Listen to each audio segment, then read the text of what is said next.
must be along the velocity, along v. And which direction v is? V is in the direction of tangent. Suppose you want to know the direction of v here,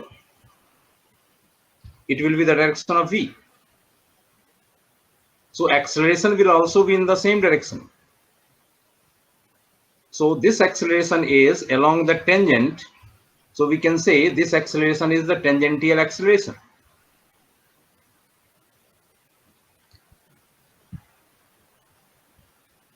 It is tangential acceleration. Means in nutshell, you can say there are two possibilities of acceleration in circular motion. First is due to the change in magnitude, and second is due to the change in direction. The acceleration due to the change in direction is called radial acceleration, and acceleration due to the change in magnitude is called tangential acceleration. I hope it is clear.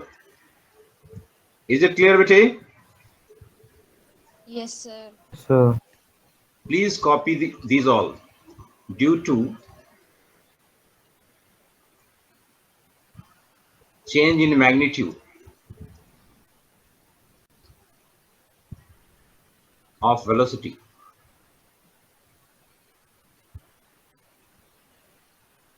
And it is due to change in direction. Only you must have to keep only.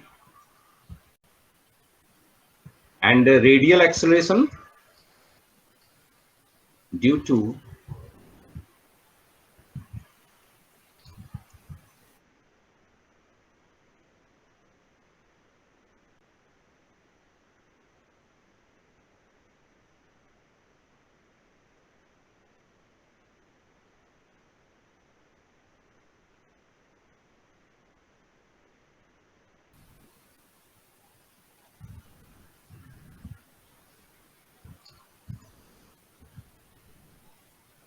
now just move, we are moving to the next part of the topic.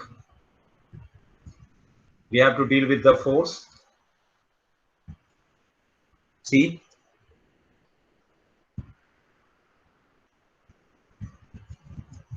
let's take an object which is moving on a circle. Suppose this is a circle in horizontal plane.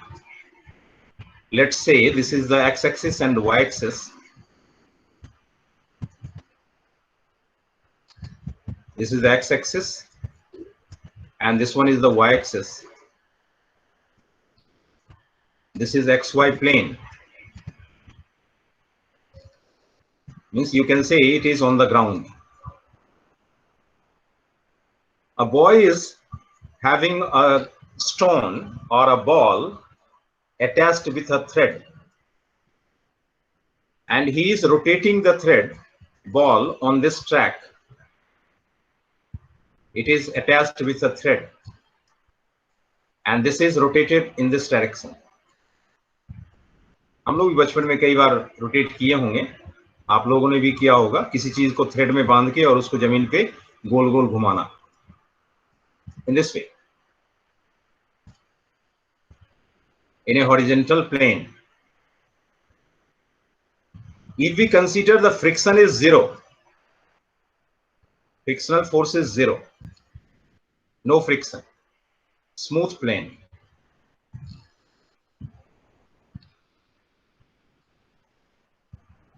And mass of the ball is m.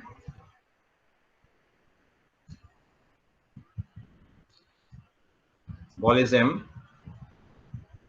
An object is rotating with an acceleration, with a velocity v.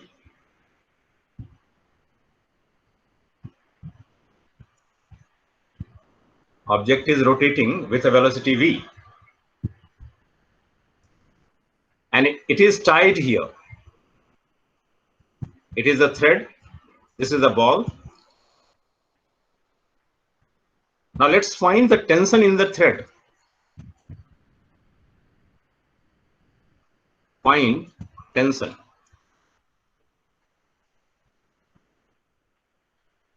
Can you find?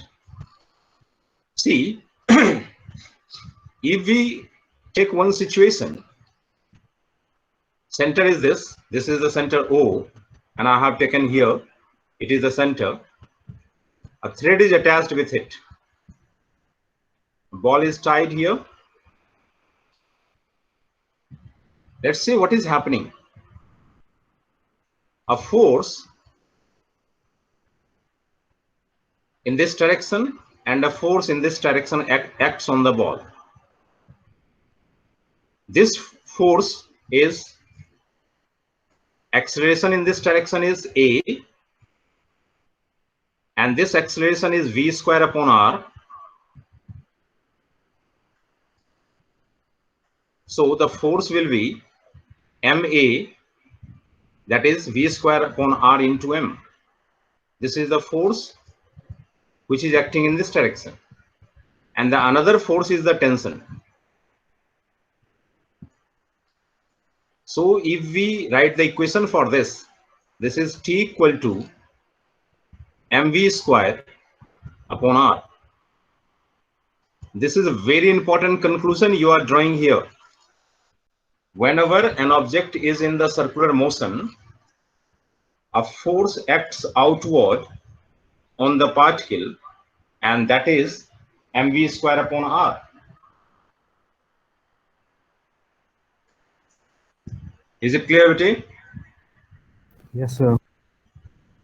So you must have to keep the things in your mind. Whenever we are dealing with the circular motion, an additional force acts on the body, that is mv square upon R.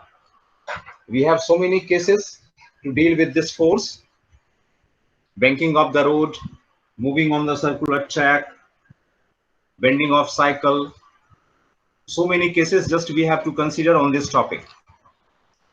Before this, we have some more problems related to this.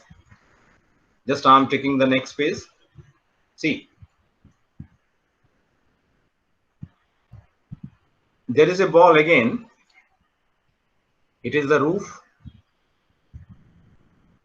and a ball is allowed to rotate in this way. This is the thread. The ball is here, and now ball is allowed to rotate in this way.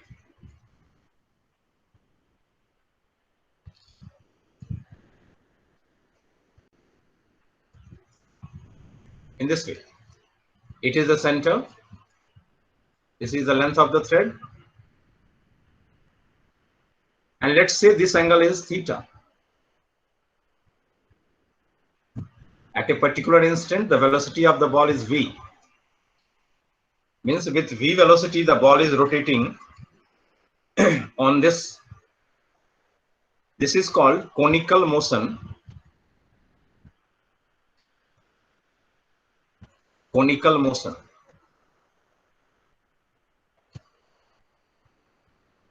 I have just given the name conical motion. See, in this situation, if we want to find the tension in the thread, then again we have to mark the forces. And the forces are, see, centripetal force. This is in this direction, away from the center. And the another force mg acts on this, in this direction, downward. And in this direction it is tension. If we mark these forces, we will get the situation like this. This is mg, and here it is mv square upon R. This R is the radius here. This is the R.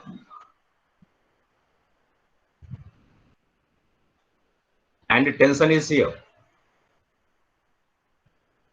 If this angle is theta, then this angle will also be theta. If once we have taken this angle theta, then here the component is t cos theta in this direction, and in this direction it is t sin theta. Since the situation is balanced, So we can equate the forces in which are in opposite direction. So we can say the equations are like this: P sine theta is equal to mv square upon r, and T cos theta is equal to mg. Upward force is equal to downward force. Upward force is T cos theta, downward force is mg. If object is in balanced condition, then upward force must be equal to the downward force, and the force which is in right direction must be equal to the force in left direction. So we get T sine theta equal to mv square upon r, and T cos theta is equal to mg. If we divide the first equation by second, we get T sine theta upon T cos theta is equal to mv square upon r divided by mg. See, m will cancel out. We will get v square upon rg. And here it is, t will cancel out. It will be tan theta. In this way, we can calculate the conclusion. What will be the theta? What will be the r? What will be the v? This is the relation between v, r, and theta. It is conical motion. In case of conical motion, you can relate the things like this. Okay, I hope it is clear to all. And time is over. It is 52 already. Okay. Bye, beta. You can leave the